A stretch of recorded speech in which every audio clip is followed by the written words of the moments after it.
তো বন্ধুরা প্রথমে টিকটক রিলস ভিডিওটি দেখে নাও। ঠিক আছে ঠিক আছে। তার সাথে থাকছে কিছু কমেন্ট, আরো থাকছে কিছু মিমস। তো চলো বেশি কথা না বলে আজকের ভিডিওটি শুরু করা যাক।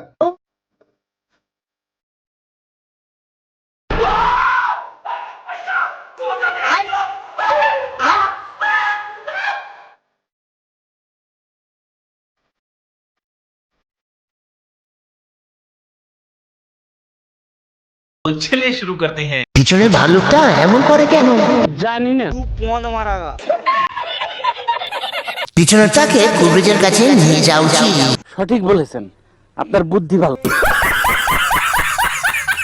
পেছনের তার মনে হয় নেটওয়ার্ক 6.5G। পিছনের মেয়েটার মনের কষা হয়েছে। अरे कहना क्या चाहते हो? আমি বলুম না, আমার শরম করে।